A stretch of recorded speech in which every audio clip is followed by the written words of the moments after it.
Good evening. Good evening. Hey there, how's it going? Doing well. Doing well. I played a bunch of tennis in 90-degree San Diego heat today, so I'm feeling a bit sluggish, but I'm here. Hello. That does not sound pleasant to me being in Michigan. Granted, actually, we're under a heat warning today for it was like a heat index of like 102 today. Oh, geez. Yeah. Yeah. I probably should not like. No one else was there because everyone else was like, "Oh, it's too hot." But Right. I was the bright person who went ahead and just just played a bunch. So yeah.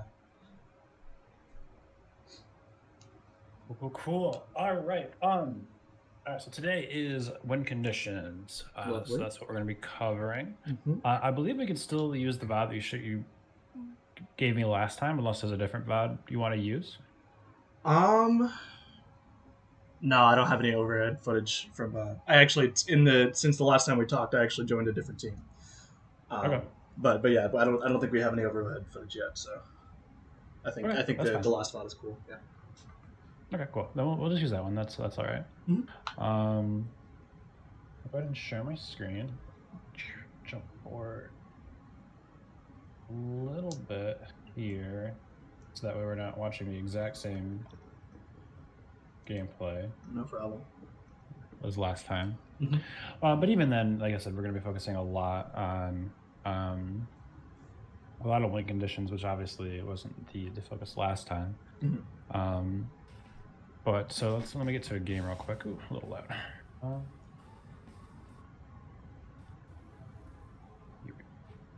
all right. So right off the rip, overhead person doesn't pull up map, but that's okay. We can just pause here. So yeah, so I've probably mentioned this before, but like there's honestly in the first like 3 to 5 seconds of every single game, there's a lot of information that you can glean, right? Yep. Yep. Obviously there's the really blatant stuff, what weapons we're using, what weapons they're using, what gear we're using, what gear they're using. Uh huh.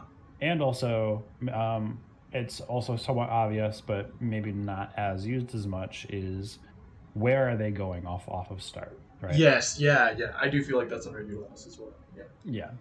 So, a lot of teams, let's say a very niche but very particular case that a lot of teams should be looking for is okay, someone on the other team has a weapon that has Stingray.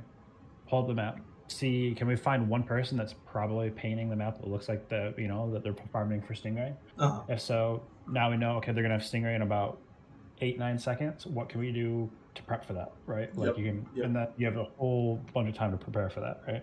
hmm Um, Also, kind of looking at gear, calling out stealth jumps, ninja squids, all that stuff, right? hmm So all that stuff, honestly, you don't really need a coach to do, Yeah. to point those things out, but they Uh are part of overall, like, it's you're building up pieces to kind of really figure out, for each game, what is the enemy team's strengths and weaknesses, and what is my team's strengths and weaknesses. hmm Um, and obviously, the reason why that's really important is because then you want to try to use that to figure out, okay, a good team is going to try to use their strengths and avoid their weaknesses in order to win a game.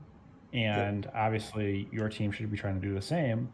But what a lot of teams really struggle with is how to take that one step further, which is if I know what the enemy team's strengths are, then I should be able to have a prediction or an understanding of how the enemy team wants to play this particular game and Yeah. how can Yeah. we play around that, right? Uh huh.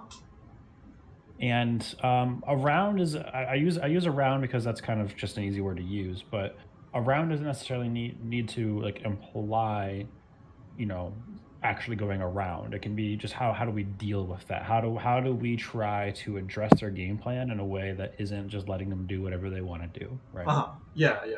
Uh, and so there's quite a few different ways you can do that, so on and so forth. But we'll get into those nitty gritty details a little bit. Sounds good. First things first is let's just do the basics. Let's just say, okay, what is our team comp? What is their team comp? Let's identify strengths and weakness. Starting with their team comp, they're running I mean, I guess it's not really super standard, but you know, they got the Splash Neo, they got the Junior, they have the Machine. Um, right. I think that is the green team, right? Yes. Yeah. Okay, yeah, yeah. And a ballpoint nouveau. So I mean, it's pretty. I don't know, like you could swap the machine out for a slosher type of thing, Uh and huh. ballpoint out for I don't know, like a jet or something. But like Yeah. regardless, Like like the weapons have it's pretty clear roles, I think, on their yes, team. exactly. And so you can pretty much get an idea. You're gonna have the junior that's gonna be, you know, kind of just playing the sides, painting up for armor, throwing bombs. You have the machine that's gonna be going for fights, and a splash and ballpoint is gonna be trying to, you know, assist and paint stuff like that, right? Yep. Um, you know, honestly, if you swap that ballpoint for a Nautilus and that slosher for like or swap machine for a slosher, you basically have FT wins cops for zones, Uh more or huh. less. Yeah. And then on your guys' team, which I think if I remember correctly, this is the VOD where you guys were swapping people in and out from spectator. Correct. Um, Yes. So I am not in this particular game, but right. that's fine. Yeah. But yep, that's okay. So then you guys have an NZAP, you have the Splash Neo, more or less. So that's like half the same comp, like as the other team in terms Yep. of specials, obviously NZAP instead of Junior. Uh-huh.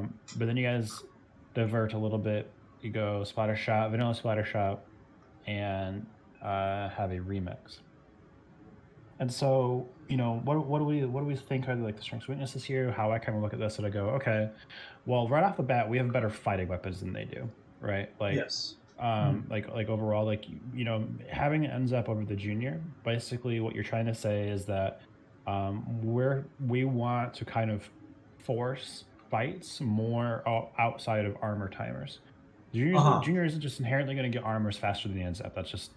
That's just how it is, right? Yes. You Yeah. want us Yeah. to try to counter that by saying, okay, yes, you may get more armors, but as soon as you guys don't have that armor, our base weapon team comp is actually inherently stronger than you guys. Yes. Mhm. The other thing you guys have is double burst bomb, obviously with the vanilla splatter shot and the splash. So there's a lot of poking that you guys can do with that. Yes. The issue where your guys' team comp starts to kind of fall apart is what do you do after that? Like you're essentially relying on a splatter shot to kind of be like the main form of aggression here, unless you have like really strong burst bomb synergy. But even then, it's like you guys kind of have like a half AOE comp with these two burst bombs with a mostly single target main weapon comp with all your main weapons being, you know, kind of fairly accurate shooters. Uh huh. On top of that, then you have a heavy remix, which is, you know, the Booyah Bomb is really strong, but I would say Remix in general is probably one of the favies that doesn't like moving around that much. Like it really likes to be kind of in like one location, whereas like a ballpoint can, you know, can move around the map quite a bit with ease and feel comfortable doing so in a lot of situations. Okay. So you guys as team comp is kind of saying, okay, we want to get control, and then we want to kind of set up that control and use our burst bombs to really pick away at armors to kind of get rid of that advantage for the enemy team, or try to create fights in between armor timers, specifically the juniors armor timers, right? Uh huh. And so right off the rip, I basically don't see as many win conditions for your team as I do for the enemy team, mainly because you guys have to play around the junior armor timers to have the most like kind of efficiency, like assuming like equal skill, right? Like assuming both teams are of equal skill and like a 1v1 fight, like, you know, splash versus splash, it's a 50-50 chance of whoever's going to win it. Like all these hypotheticals, you know, speaking purely on paper, the enemy team has just more win conditions because they don't have to necessarily rely on the armor timers in order to do a lot of fighting, because they have the machine and the splash bomb for kind of for like AoE synergy. They have the ballpoint, which can kind of move around the map a little bit easier Uh and huh. can deal with your guys' aggression a little bit better, because like ballpoint just like, you know, just like Nautilus shreds a lot of shooters at kind of that short medium range. Uh huh. You guys are Yeah. also pretty short range. Like outside of the burst bombs and the heavy remix, you guys don't really have any sort of range to really contest, right? Yes. Um, so basically, how I look at this is I go, okay, blue team's win condition is they want to, assuming they get control, they want to try to use the remix that's anchoring somewhere in an early safe spot, poking with burst bombs, and Zep coming in to help either clean up or using armors to save people. Outside of that, you guys don't really have anything. Like there's not a lot of synergy really going for you guys Yes. here. Yeah. Yeah.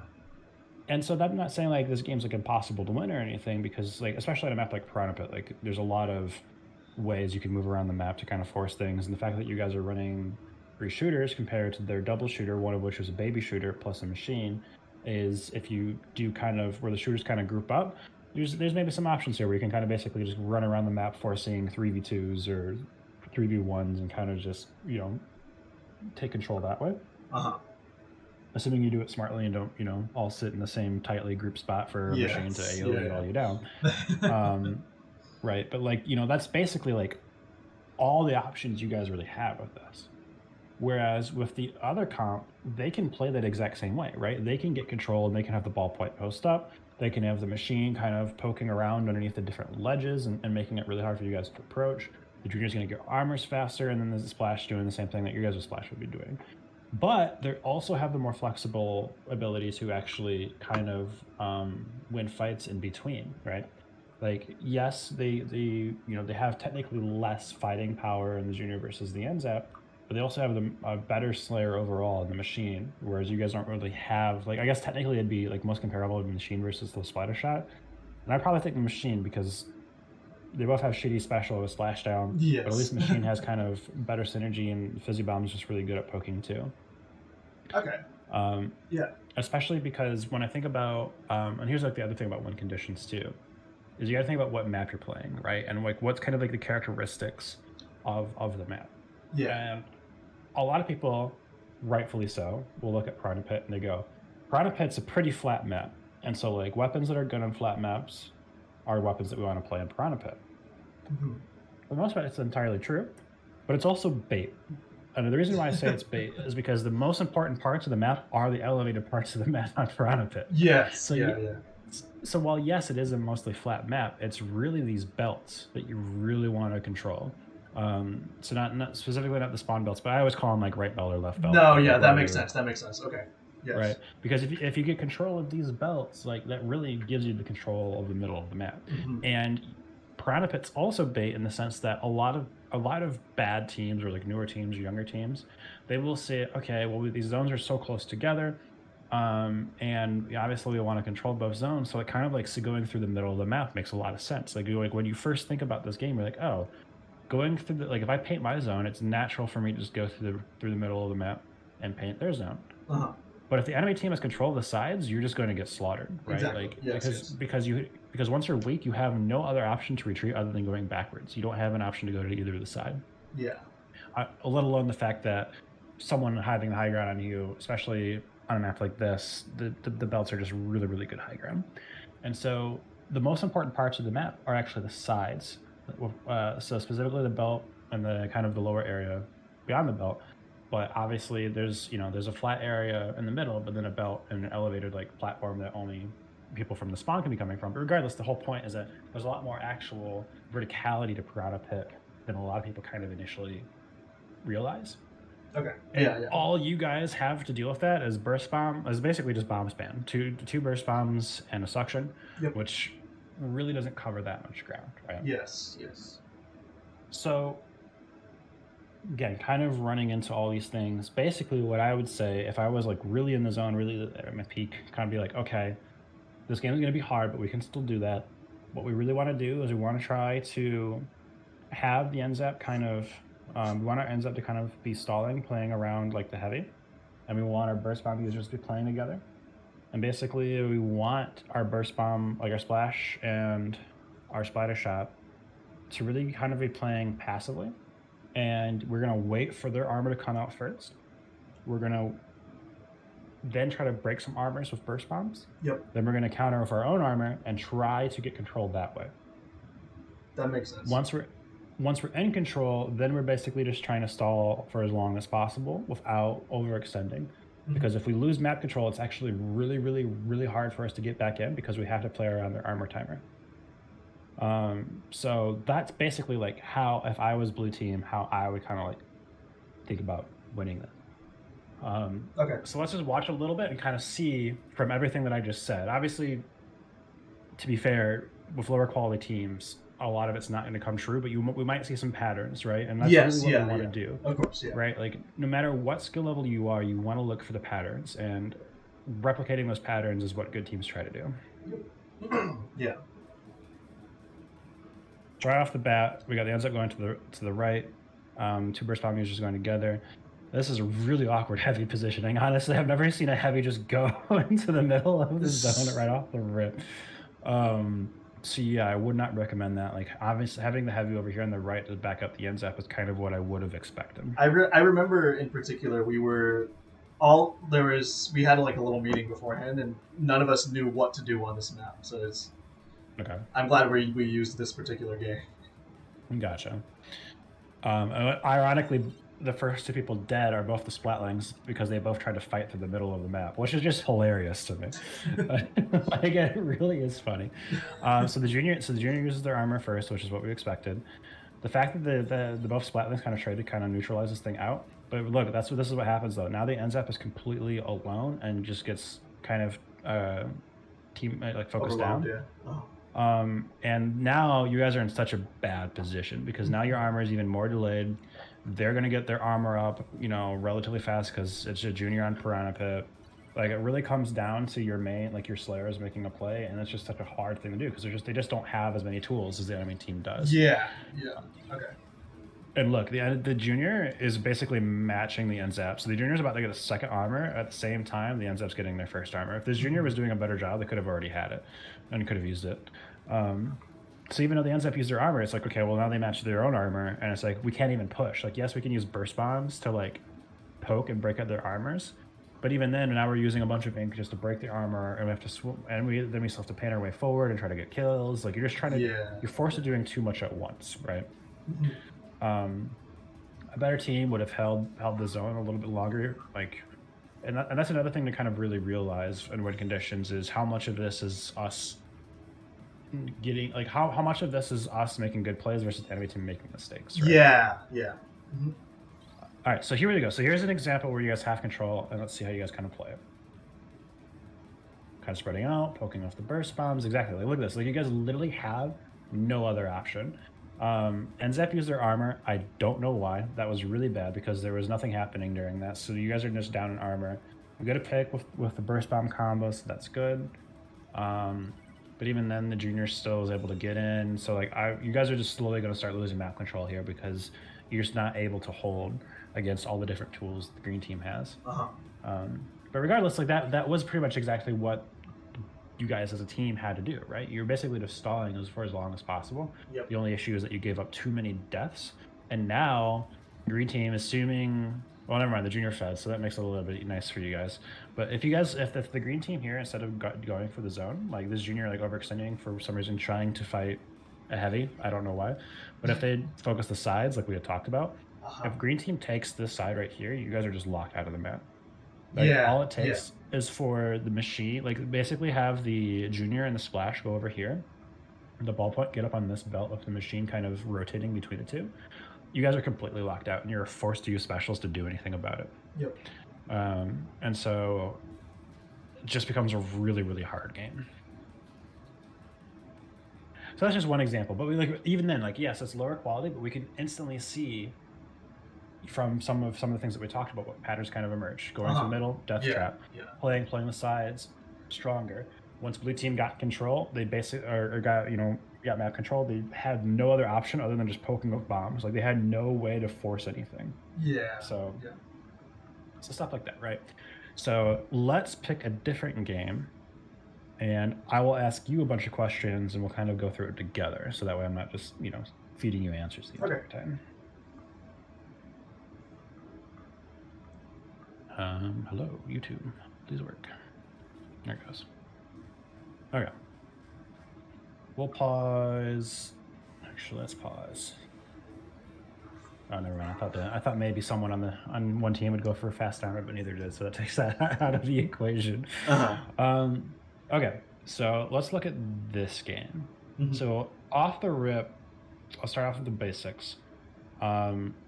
What parts of the map are the most important for the start of the map? Obviously, this is tower control. I know how last time we kind of talked about map control, and obviously the idea of where you want to be on the map kind of fluctuates in relation to the tower objective. Control. Yep, exactly. But for off the rip right at the start of the map, what would you say for securing the tower initially is the most important parts of the map? Uh, the stacks and Yep. plat, or well, your own Yep. plat as well. Yeah, making sure it's Yep. don't lose it. Yeah. I would argue left stack's more important, definitely a little bit harder to get control of off the start, but arguably more important because obviously that's the way that the towers are going to be moving, assuming you get control of it. But obviously also still want to have control of right stack so you don't get flanked. Because if you just all focus left stack, then if they do the same, then they're going to be able to rotate in through this way and just have you guys pincered, right?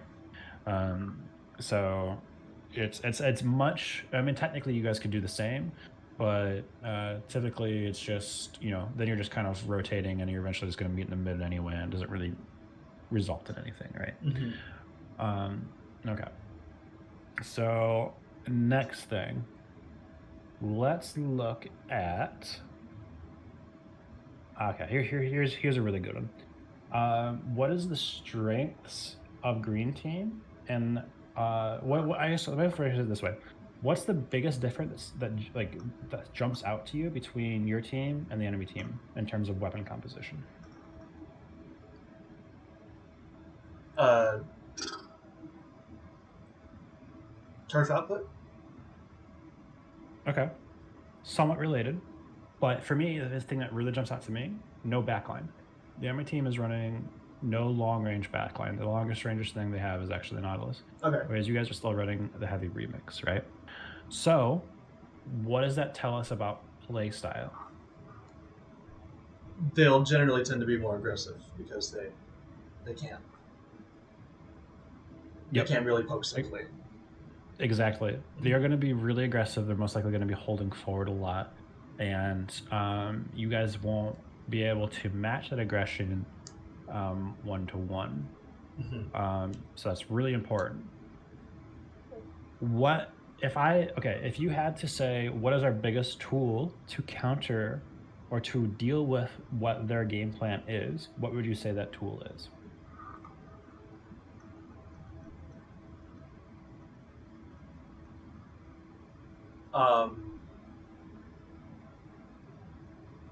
I don't want to say armor, but I feel like It's always the safe answer, right? Like armor is always the safe answer. Yeah. Armor is related, but that's not what the answer I have in mind now.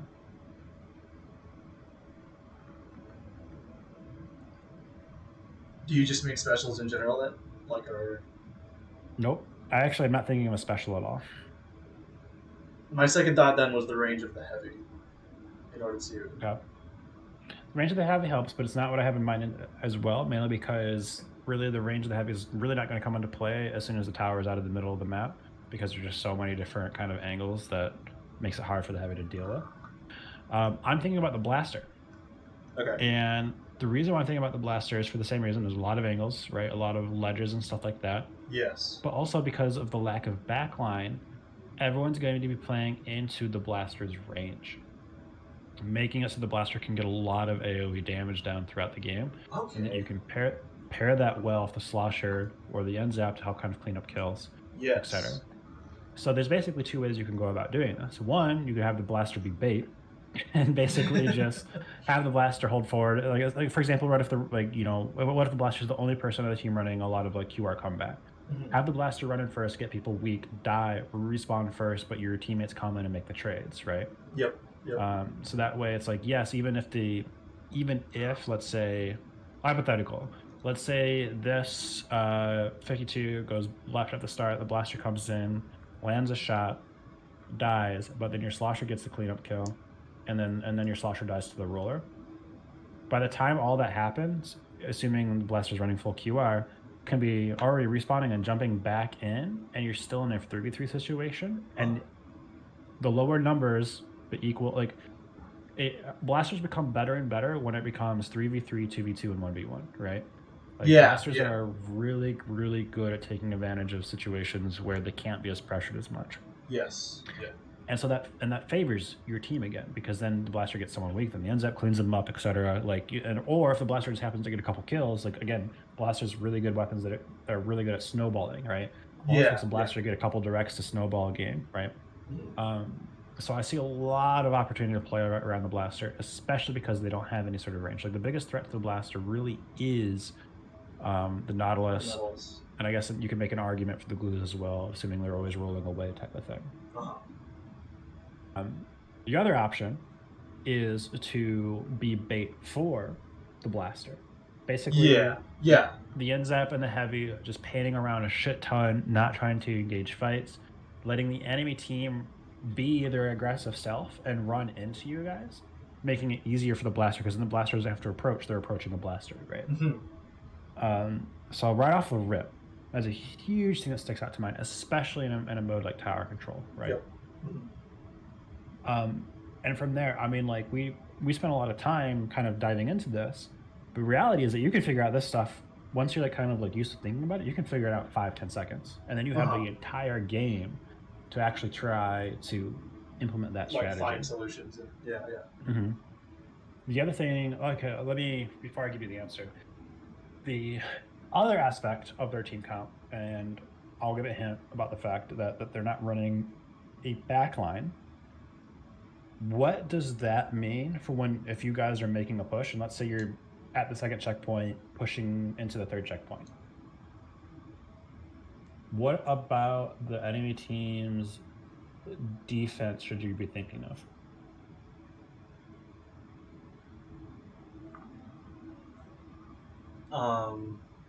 I mean, backlines are generally better on defense, right? So I think that it just does it just mean that they're weaker, or kind of, yeah. So like you kind of have like the right train of thought. You're just not really sure like how to get there, right?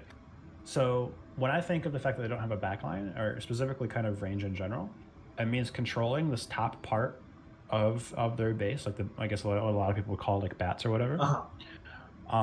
Really, really, really strong, because now they don't really have the range to get you away from there and have to kind of funnel through this one direction. Yeah. Which makes it super easy for your Heavy to be sitting back on tower or whatever, just pelting bullets at them, right? Yeah. Like if you get a blaster kind of up here of any sort of support, or maybe even directly up on the bats, like the blast, they have to spend a lot of resources to get that blaster out, right? Or even a slosher. The slosher can do the same. Yep. And so basically it's one of those things where it's like they're really their only option on defense is just to keep pushing the tower, or as a team push and focus like a single member. But between a blaster and slosher, if the blaster can even get a trade or make some people weak, super useful for you guys, right? So what that basically means is that when you're being aggressive here, the slower you play it, the more you maintain control on their side, the better it is for you guys. Because let's say you guys just sit here and stall out for like 30 seconds for the tower just here. Even if you guys eventually lose control and, map kind of resets, they lost 30 seconds where they have to be that level of hyper aggressive against you guys in order to make a comeback and regain that lead, right? They're just basically going to be feeding into you guys over and over and over, you guys, whereas you guys have the luxury to slow play it a little bit if you want. They don't have that. They only have a single option, which is be aggressive. So again, basically what I'm saying here is win condition, okay, we really have this blaster, we can really play around it. They don't have a backline. They don't also have the best weapon for armor spamming to really kind of counter it. And we have, even then, we still have inkjets to kind of really, meet their aggression too at the right times, stuff like that. So yes, there are specials involved in this game. Like obviously, like Booyah Bomb, for example, is a really good special, especially in the situation where you're just kind of stalling. Like if the Heavy gets rush, pops Booyah, doesn't even throw it right away, just kind of sits there and forces them to like focus down the Booyah Bomb armor for a blaster to come in and get a direct or two, right? Like a lot of opportunities here is what I kind of see. So again, we'll just kind of look for patterns, see what we see. Right away, 52 goes for that left. The issue is that everyone here goes on the right, so no one's able to get that kind of focus. But here, right, for example, oh, look at that, perfect, right, we just said, like, the N-Zap and the Slosher go and create a situation, the Blaster takes advantage of that situation and gets 2 kills. Like, that's, and look how much you're getting off of that because of the fact they're not running a backline. Really, really good. What I really want to see here is that, okay, yeah, the Heavy stays on, you push up, there's a lot of focus up here on the top. One thing you guys have to be careful of is making sure flanks don't happen. Another thing you got to be wary of when you're playing against no backlines is flanks are always going to be on the lookout here. Makes sense. Yeah. All right, so now let's see what your Slosher does here. Again, really want to try to just buy time. The more the enemy team that's not running a backline has to play for control, the worse their overall comp is, right? Because they need to have control, they need to have map control in order to move around a lot and have that kind of aggressive play style. Yeah. Yeah. All right, so the Slasher's doing a really good job here. Ideally, you guys would have been able to like support him a little bit sooner, but it still works out okay. Yeah. Yeah. This is pretty much the one example of what you don't want to do with your team comp, right? Because going in deep like that, you're painting a path for yourself, and you're not really getting anything out of it. Like you're just putting yourself kind of in a vulnerable position. And even if you get a trade, like a 1v1 trade, the tower is still like all the way by this first checkpoint. So like you're not really getting anything off of that play, right?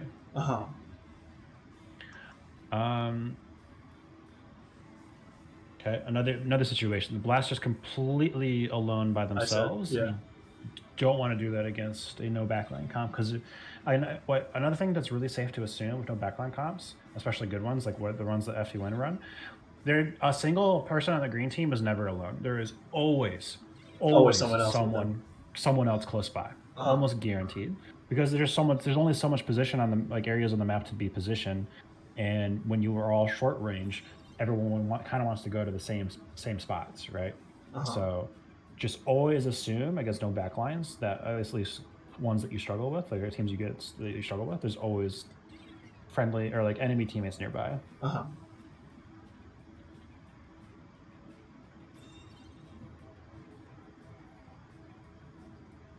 Right here. Like as soon as you guys have like the armor and kind of get a pick, like they just start falling over. Like the Blaster ends up working out super strong here. Slosher again kind of fills a very similar role. And even though the heavy dies here, this is an example where pushing up was good, because now anything that you achieve here is going to be direct action in terms of moving the objective forward. On top of your teammates are still relatively close nearby, where if there's any sort of situation that you create an advantage for, they're in range to actually capitalize off of it. Yeah, that makes sense.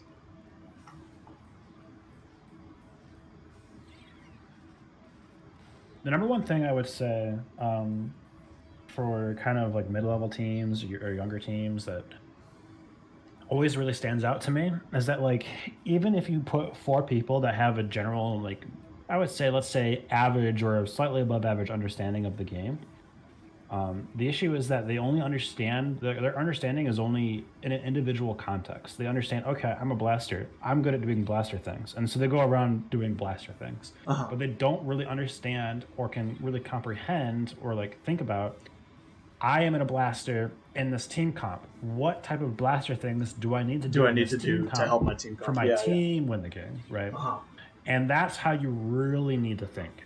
And it's to me, I think if you go back and watch some of these games with that exact same question, you kind of go, what in the fuck is everyone doing? It gives you a completely different perspective. Like go watch one of these games and you might say to yourself like, oh, like I guess it kind of makes sense. Right? But like then you go and watch like an FT win game or something like that and you go, oh no, that's what it's supposed to look like, right? And it's not just because they win, but it's more so because I think FT1 in particular, they've really evolved their play style ever since picking up Biscuit, where they just have really smart players on the team that understand their roles really well. And so like you will find games where Keo, everyone makes a big hype about how Keo is actually, like super good slayer, super strong mechanical player. He has games where he literally just holds forward because he understands his role is just to make space for Biscuit to pop off and do Biscuit things. And he understands when he needs to make that sacrifice, right? Like it doesn't matter that he's like a slayer weapon. He just understands what his role is on that team for that win condition. And so that's really what we should be looking for when you're thinking about win conditions, or like win conditions is kind of thing you want to focus on. Is like, yes, I may be the unzap on my team, and so therefore I want to be playing safe and getting armors. But it may also be that I'm playing NZAP and everyone else on my team is running GooTuber. So I'm literally the only actual viable weapon in this game. So I need to be the one running around actually trying to get kills and stuff, right? It's obviously it's a pretty extreme example, but I think it's still technically true regardless, right? Like that's really what you want to try to be doing, or the type of, I guess the best way to put it is that all this kind of various information that I talked about, that's what you want to be doing with that information, is to really figure out how do I need to play this game in order for my team to win, not just me. I think that's a good stopping point. Obviously, I think these 30-minute sessions, obviously, they go by really fast, but Yeah. I think it's also really good because it's like I kind of can just say, we can go through one example where I kind of provide the answers, and a second example where I kind of ask you questions, just to kind of Hmm. help get you used to like thinking in those terms. Yeah. Um, but definitely would say like now you should be able to go into VODs yourself and just kind of practice it, or even think about it like in even going to scrims. Like, you don't like that's the nice thing about kind of focusing on win conditions is that you don't need to do it in a VOD session to really like improve. Yep. Just do it, and you could do it in solo. It's not going to work as well, but you can do it in solo because Yeah. it's solo. Um, but yeah, just go into a scrim for your team, just kind of say like, hey guys, like in the first after like take 10 seconds to kind of think about it and say, just start off with one thing. It's just like, hey, I think this is really important about this game. Like, or hey, I think the enemy's role is gonna be a big problem. We need to focus on it. Yeah. Yeah. Uh-huh. Right? Just start by working on one thing. Pick it up. Were you right or wrong? Were you right, but it didn't work because we executed poorly, Uh-huh. or were you wrong, and it just happened to work out, right? Like, Yep. Yeah. oh, I Yeah. made the wrong call, but maybe because I didn't actually think about this, and but this thing that should have prevented us from doing this thing was really bad, so they didn't do it very well, so it worked out anyway, Uh-huh. right? Like, don't fall into those traps where something works, and just because it works, it goes, obviously I did the right thing. It's like, well, no, maybe you did a stupid thing, but they were just stupid. Yeah. Type of I'm thing. bad, but So you're worse. Yeah. Kind of thing. Yeah. yeah. So just kind of you be a little bit analytical at the end of the day is, I guess, a simple way to put it. Yes. Yeah. I'm always, I guess, like a big difference between someone like me and like FLC is that, um, he'll say like the words that he thinks, like, he would say something like, "Hey, just try to be analytical about it," but then eventually someone's going to come down the road and they'll be like, "Well, what does that mean?" And he realizes that not everyone sees the game the same way he does. Yeah. So I like to try to kind of, take a little bit of time to be redundant and say these things word for word, just in case someone's not necessarily, Yeah. Yeah. Just cover all the bases. Yeah. right. Yeah, it's even in science when I was doing my PhD, it was like, it was so easy to just assume that someone has the same understanding of whatever you're doing is, and then you realize 10 minutes into your talk that you're like, oh wait, you don't It's like, study oh, brains, like you you don't don't know know the what we're fuck I'm talking talking about. about. Yeah. Yeah. At that point, So you're not even having the same conversation. Yeah. yes, exactly, and you just wasted 10 minutes. They're completely lost. Everyone's frustrated. Like, it's all downhill. Everything's crashing and burn. Yeah. Yeah. But yeah, so I think that's a lot for you to go on. Of course, feel free to Yes, it ask is. me any questions, any point in time, about any of this stuff. Especially since you know you're the first person that I've done this training plan with, so I'm definitely kind of learning as I go here. And I Okay. think with win conditions in particular, there's a lot more to it than I thought in terms of the level of detail. So honestly, if I had to like do this again, I probably would have extended it to like 45 minutes just to kind Uh of huh. give it a little bit more time. So Yeah. by all means, feel free to ask any questions at any point in time in between now and the next session. Just see if you want to even if it's like a little refresher, anything like that. Just let me Okay. know. Yeah, I would definitely say out of the session so far, this is the one where I felt the most clueless. Where it's like I think I have an idea, but I'm not sure if it's like Yeah. yeah, yeah.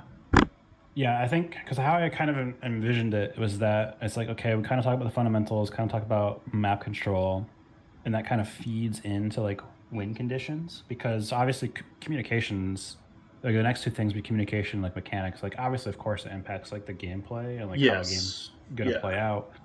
But like a win condition is never going to be let's communicate better than them. It's like no, you should be doing that anyway. Like, Um or like mechanics, let's be more mechanically skilled than them. Well, it's like that's not a win condition. That's just yeah, yeah. being good at the game. I feel as though win conditions, like understanding it, relies a lot on having a good understanding of one what an individual weapon wants to do Yeah. normally and how it relates to the rest of the team comp. And Yeah. I think there's generally, for most people, there's a lot of gaps in that knowledge, if that makes Yes. sense. Exactly. Yeah. Yeah. Like I said, I was just sticking with the blaster example just because it's such an easy one. It's like, oh, I'm blaster. I hold forward and I get kills. So it's like, well, yeah, Well, technically but that is the why? strength of, yeah, exactly. Right. And no one really asks themselves the why. It's like, Yeah. you know, when I think specifically with the blaster case, since blasters were so strong at the start of the game too, which Uh-huh. I don't really remember if you were around at the start of Splatoon 2, but um, blasters at one point in time were pretty dominant in the meta, and Yes. so Yeah. people just got used to just holding forward and getting kills because that was literally the strongest possible role in pretty much any team comp for a blaster to serve. Uh-huh. But that's no longer the case. Like you can it's the meta has evolved to the point where people specifically build comps around, well, a single hit from this weapon does 70 damage like a slosher, and then we tie it with a bunch of other weapons where a single hit does like 33 damage, and so now we're just going to sit here and two shot, like we're just going to run around in pairs and just one shot everything between our Yeah. damage numbers and Yeah. stuff. Or people run stuff like Expo with double burst bomb, where as soon as an Expo lands a single shot, he just calls it out, and good teammates will just chuck burst bombs at the person, right? Uh-huh. Yeah. And so there's a lot more variety, and because there's a lot more variety, and this is honestly also the reason why I love Splatoon 2 way more than Splatoon 1, because Splatoon 1 didn't have this. Splatoon 1 was literally just pick the most broken, dumb, OP shit and hold forward. Yeah. I hated Uh-huh. it. Whereas with Splatoon 2, there's a lot more you can actually do. You just have to kind of put thought into it. And I also think that for the most part, like obviously some things will always be easier to execute than other things. Uh-huh. But given the fact that since so many things are viable, everyone can pick or design a comp or a win condition that feels naturally suited best for the individuals on the team, Yes. Yeah. right? Yeah. Uh-huh. Like in Splatoon 1, if you weren't good at like slaying and you weren't good at using like your bubbler, you were just a shit player at the game. And there was really no other option because Uh-huh. that was all That Splatoon was 1 just the was really meta. about. Uh-huh. Yeah. Whereas then with this, it's like, okay, yes, the comp that we may be running may not be particularly like the best, quote unquote, in the meta, but it's best for how we play and how we think about the game, and so it feels comfortable to us. So like, yes, some games may be harder for us to play because we're not playing like the meta comp, but we still are our win like we understand our win conditions better. We make better decisions because of that. Yeah. Yeah. We feel more comfortable. We feel more confident. Like all those things are super important too. So, like for example, Deep Blues, the team that I played on for a long time, um, we always got a lot of shit for playing Rainmaker the way we did because back when we had Marsh on the team, he would play Blue Dapples, Uh-huh. and Blue Dapples always will be a shit weapon in the game. Like it's just a bad kit. Yeah. We were the best Rainmaker team in North America for years Yeah. straight. Yeah. A lot because of the Blue Dapples and how Yeah. we utilized it. And so it's just because people were so stubborn in the way that we're thinking that it Yeah. honestly took Uh-huh. other teams to realize that it's not necessarily that the Blue Dapples are bad. It's more so that the Blue Dapples had a very specific purpose for how we played the game, where we were able to neutralize the weaknesses of the Blue Dapples, but really emphasize and take advantage of their strengths. Uh-huh. And we built team comps around that whole idea. Yeah. So it took other teams a long time to really kind of figure that out and understand it. So like yeah, obviously there were some games where having a Stingray would have been easier, but we still did it our way because that was the way we felt comfortable with, and it worked out for us. Yes. Yeah.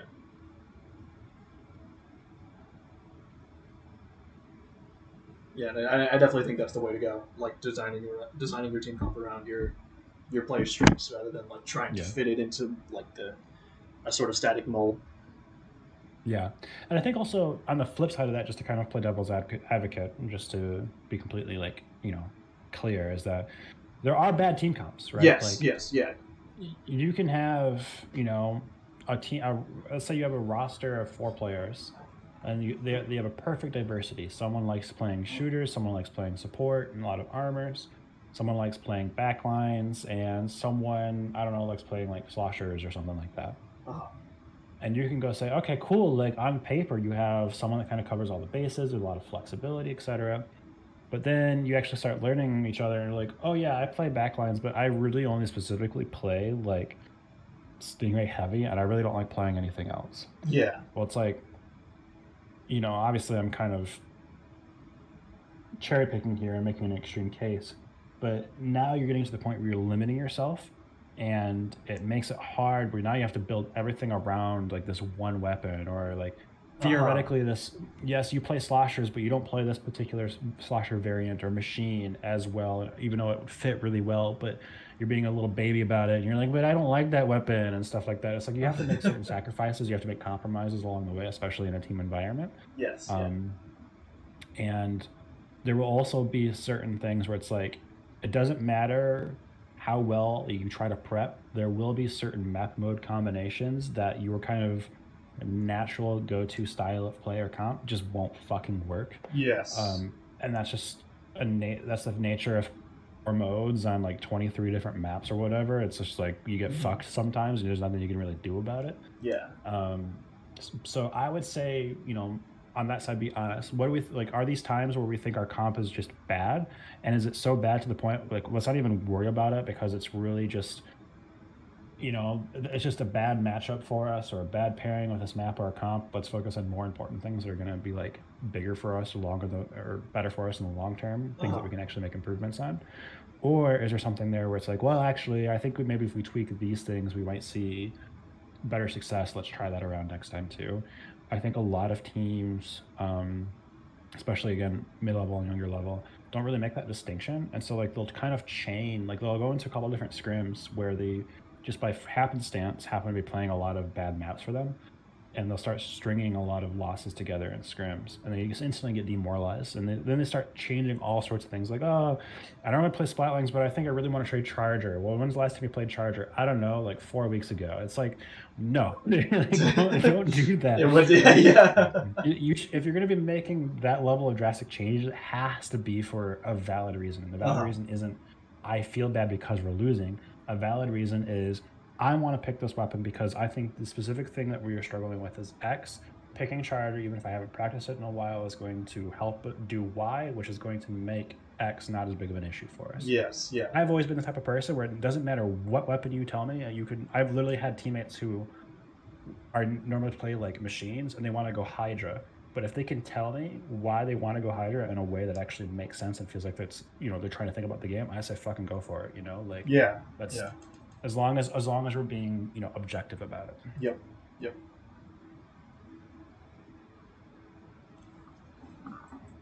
Cool. Okay. So yeah, obviously win conditions is a lot more understanding of, it's just kind of game knowledge in general. I know it's a very kind of abstract and vague term, but it's prevalent in basically any team, any team. Game. Yeah.